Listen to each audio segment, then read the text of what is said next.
ನನ್ನ ಜೊತೆಲಿ ಕ್ರಿಕೆಟ್ ಪಟು ಜೊತೆಗೆ RCB ಅಭಿಮಾನಿ ಆಗಿರುವಂತಹ ಮನೋಜ್ ಅವರು ಇದ್ದಾರೆ. ಕಳೆದ 17 ವರ್ಷಗಳಿಂದ ಕ್ರಿಕೆಟ್ ಆಡ್ಕೊಳ್ತಾ ಬರ್ತಾರೆ. ಅವ್ರನ್ನ ಕೇಳೋಣ ಯಾಕೆ RCB ಅಂದರೆ ಅಷ್ಟು ಪ್ರೀತಿ ಅಂತೇಳಿ. ಈಗ ಮನೋಜ್ ಅವರು, ಈಗ RCB ಮತ್ತೆ CSK ನಡುವೆ ಇಂದು ನಡೀತಾ ಇರುವಂತಹ ಪಂದ್ಯ ಎಷ್ಟು ಕುತೂಹಲ ಮೂಡಿಸಿದೆ? ನೀವು ಯಾರಿಗೆ ಸಪೋರ್ಟ್ ಮಾಡ್ತಾ ಇದ್ದೀರಿ? ನಾವು RCB ಟೀಮ್ಗೆ ಸಪೋರ್ಟ್ ಮಾಡ್ತಾ ಇದ್ದೀವಿ. ತುಂಬ ವೇಟ್ ಮಾಡ್ತಾ ಇದ್ದೀವಿ RCB ಟೀಮ್ಗೆ. ತುಂಬ ಮಳೆ ಬರುವ ಚಾನ್ಸಸ್ ಇದೆ ಅಂತ ಹೇಳ್ತಿದ್ದಾರೆ. ಅದರಲ್ಲಿ RCB ಟೀಮ್ ಗೆದ್ದರೆ ಚೆನ್ನಾಗೆ. ಅದ್ರ ಬೇರೆ ನಮ್ಮ ವಿರಾಟ್ ಕೊಹ್ಲಿ ಜರ್ಸಿ ಬಂದುಬಿಟ್ಟು 18 ನಂಬರ್, ನಾವು 80 ರನ್ಸ್ ಒಳಗೆ ರನ್ಸ್ ಚೇಂಜ್ ಮಾಡಬೇಕು, ಇಲ್ಲ 80 ರನ್ಸ್ ರನ್ನಿಂದ ಗೆಲ್ಲಬೇಕು. ನಾಳೆ ವಿರಾಟ್ ಕೊಹ್ಲಿ ಅವ್ರು 80 ಜರ್ಸಿ ನಂಬರ್ ಗೆದ್ದರೆ ಚೆನ್ನಾಗೆ. ನಾವು ನೋಡಿದ್ರೆ 6th ಪ್ಲೇಸಲ್ಲಿದ್ದೀವಿ, ಅವ್ರು ನೋಡಿದ್ರೆ 4th ಪ್ಲೇಸಲ್ಲಿದ್ದಾರೆ. ಅವ್ರು ಚೆನ್ನಾಗಿರೋ ರನ್ ರೇಟ್ ಚೆನ್ನಾಗಿದೆ. CSK ಬ್ಯಾಟಿಂಗ್ ಲೈನಪ್ಪು ಚೆನ್ನಾಗಿದೆ, ಬೌಲಿಂಗ್ ಲೈನಪ್ ಚೆನ್ನಾಗಿದೆ. ನಮ್ಮದು RCBದು ಲೈನಪ್ಪು ಬ್ಯಾಟಿಂಗ್ ಲೈನಪ್ ಚೆನ್ನಾಗಿದೆ, ಬೌಲಿಂಗ್ ಲೈನಪ್ ವರ್ಕ್ ಆಗ್ತಾ ಇಲ್ಲ. ವೈಶಾಖ್ ವಿಜಯಕುಮಾರ್ ಬಂದುಬಿಟ್ಟು ಕರ್ನಾಟಕದವನು, ಅವ್ರಿಗೆ ಹೋಮ್ ಗ್ರೌಂಡು ಗೊತ್ತಿರುತ್ತೆ, ಪಿಚ್ ಯಾವ ಥರ ಇರುತ್ತೆ ಅಂತ. ವೈಶಾಖ್ ವಿಜಯಕುಮಾರ್ ಆಡಿಸ್ಬೇಕು. ವಿಲ್ ಜಾಕ್ಸ್ ಬೇರೆ ಇಲ್ಲ, ವಿಲ್ ಜಾಕ್ಸ್ ಬೇರೆ ಇಂಗ್ಲೆಂಡ್ಗೆ ಹೋಗಿದ್ದಾರೆ. ಅವ್ರ ಬದಲು ಪ್ಲೇಸಲ್ಲಿ ರಿಪ್ಲೇಸ್ಮೆಂಟ್ ಯಾರು ಮಾಡಬೇಕು ಅಂತ ಗೊತ್ತಾಗ್ತಿಲ್ಲ. ಮ್ಯಾಕ್ಸ್ವೆಲ್ ಬೇರೆ ಫಾರ್ಮಲ್ಲಿಲ್ಲ. ಈಗ ಮ್ಯಾಕ್ಸ್ವೆಲ್ ನಾಳೆ ಆಡಿಸ್ಲೇಬೇಕು, ಆಡಿಸ್ಬೇಕು. ಮ್ಯಾಕ್ಸ್ವೆಲ್ ಕೈ ಇಡಬೇಕು ಮ್ಯಾಚ್ಗೆ. ಈಗ ವಿರಾಟ್ ಕೊಹ್ಲಿ ಆಗಲಿ, ಫಾಫ್ ಡು ಪ್ಲೇಸಿಸ್ ಆಗಲಿ, ಓಪನಿಂಗ್ ಚೆನ್ನಾಗಿ ಬರ್ತಿದೆ, ಪವರ್ ಪ್ಲೇಯರ್ ರನ್ ಬರ್ತಾ ಇದೆ. Power play Virat Kohli, Faf du Plessis ಬ್ಯಾಟಿಂಗಲ್ಲಿ ಔಟ್ ಆದ್ರೆ ಅಂದರೆ ಮುಂದೆ ತುಂಬ ಕಷ್ಟ ಆಗುತ್ತೆ. ವಿಲ್ ಜಾಕ್ಸ್ ಅವರು ಇಲ್ಲೇ ತುಂಬ ಕಷ್ಟ ಆಗ್ತಿದೆ. ನಾಳೆ ಮ್ಯಾಕ್ಸ್ವೆಲ್ ಅವರು ಚೆನ್ನಾಗಿ ಆಡಬೇಕು ಅಂತ ಹೇಳ್ತೀನಿ.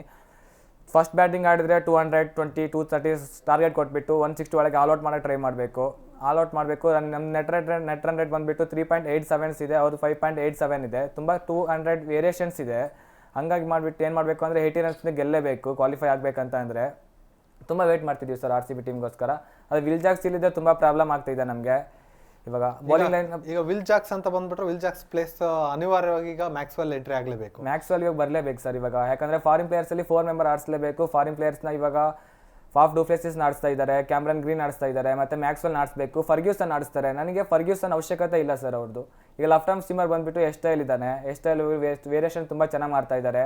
ಸ್ಪಿನ್ನರ್ ಬಂದುಬಿಟ್ಟು ಸ್ವಪ್ನಿಲ್ ಸಿಂಗ್ ಇದ್ದಾರೆ, ಮತ್ತು ನಮ್ಮ ಕಡೆ ಕರಣ್ ಶರ್ಮಾ ಇದ್ದಾರೆ. ಇವಾಗ ಫೇಸರ್ಸ್ಗೆ ಸಿರಾಜ್ ಕೂಡ ಫಾರ್ಮಿಗೆ ಬಂದಿದ್ದಾರೆ ಸಿರಾಜು.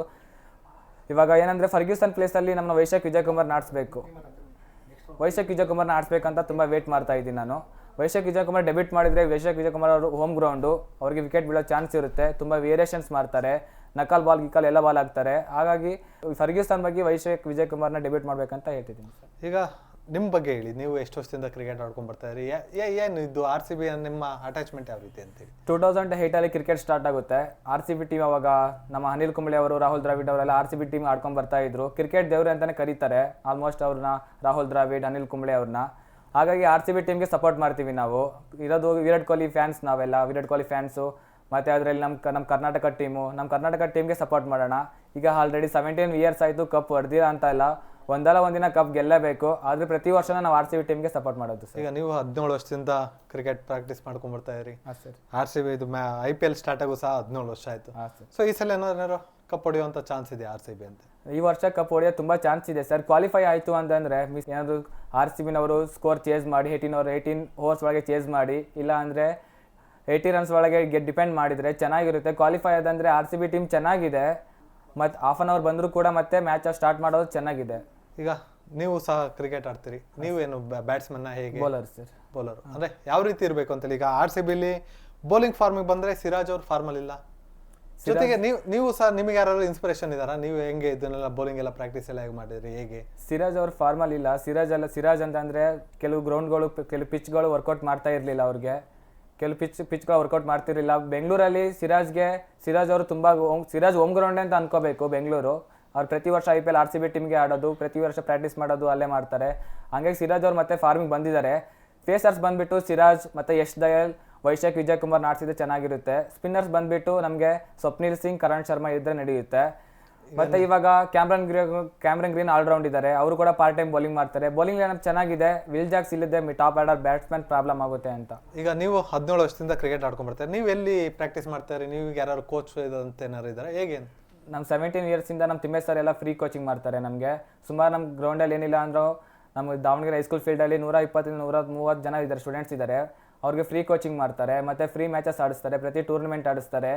ಮತ್ತು ಇಯರ್ಲಿ ಒಂದ್ಸಲಿ KPL ಕರ್ಕೊಂಡೋಗಿ ಮ್ಯಾಚಸ್ ತೋರಿಸ್ತಾರೆ, IPL ಮ್ಯಾಚಸ್ಸು ತೋರಿಸ್ತಾರೆ ಸ್ಟೂಡೆಂಟ್ಸ್ಗೆ. ಕೋಚಿಂಗ್ ಚೆನ್ನಾಗಿ ಹೇಳ್ಕೊಡ್ತಾರೆ.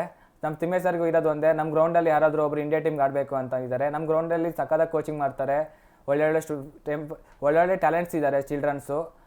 ಇನ್ನೊಂದು 3 or 4 ಇಯರ್ಸ್ ನಮ್ಮ ದಾವಣಗೆರೆಯಿಂದ ಯಾರಾದರೂ ಇನ್ನೊಬ್ರು IPL ಡೆಬ್ಯೂಟ್ ಮಾಡ್ಬೋದು ಅಂತ ಅನ್ಕೊತೀನಿ ಸರ್. ಈಗ ನೀವು ಎಲ್ಲೆಲ್ಲಿ ಮ್ಯಾಚ್ ಆಡಿರುವಂಥದ್ದು? ನಾನು ಬೆಂಗಳೂರಲ್ಲಿ ಆಡಿದ್ದೀನಿ, ದಾವಣಗೆರೆಯಲ್ಲಿ ಆಡಿದ್ದೀನಿ, ತುಮಕೂರಲ್ಲಿ ಆಡಿದ್ದೀನಿ. ಸೊ ಏನಿಗಿತ್ತು ಎಕ್ಸ್ಪೀರಿಯನ್ಸ್ ಹೇಗಿತ್ತು ಅಂದರೆ ಇಲ್ಲಿ ಚೆನ್ನಾಗಿರುತ್ತೆ ಸರ್.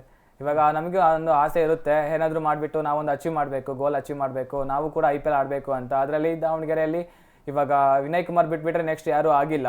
ಇವಾಗ ಮತ್ತೆ ಇನ್ನೊಬ್ಬರು ದಾವಣಗೆರೆ ಪ್ಲೇಯರ್ ಬಂದುಬಿಟ್ಟು ಕೆನಡಾ ಟೀಮ್ಗೆ ವರ್ಲ್ಡ್ ಕಪ್ ಬೇರೆ ಆಡ್ತಾ ಇದ್ದಾರೆ.